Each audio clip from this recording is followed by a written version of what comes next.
Hey guys, Dan here, bringing you another episode of the Halo story.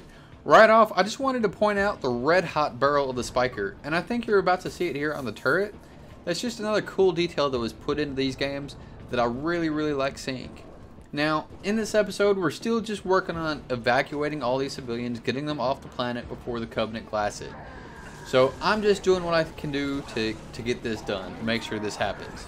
Now, what I really wanted to talk about in this episode was the Spartan 2 program and how it got started. Of course, it's a direct descendant of the Spartan 1 program, and it used a lot of the lessons learned from that program.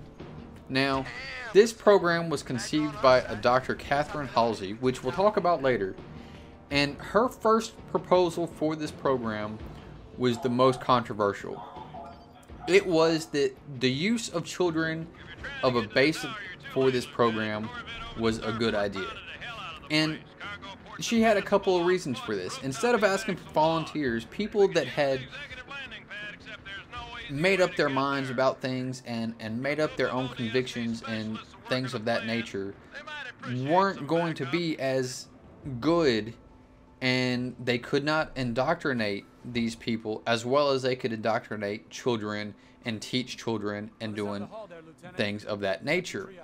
Now, instead of asking for parents and families to volunteer their children when they'll probably never see them again, the UNSC decided that the best idea would be to kidnap a bunch of kids. Now, they went through when they did a bunch of DNA testing and all of that sort of deal, and they found the right candidates. And once they found these candidates, they went and they kidnapped them.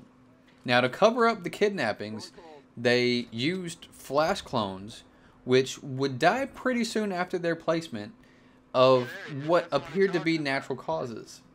And it seemed like this was a very good way to cover this kidnapping up.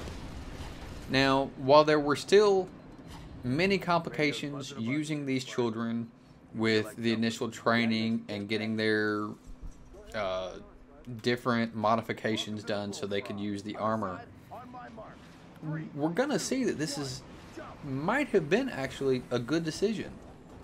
I think the Spartan 2 program turned out to be a huge success. So anyway, that's all I'm going to cover in this episode. I hope you enjoyed it. If you did, please leave me a comment, like, favorite, subscribe, share with a friend. I hope you all have a good one. Peace.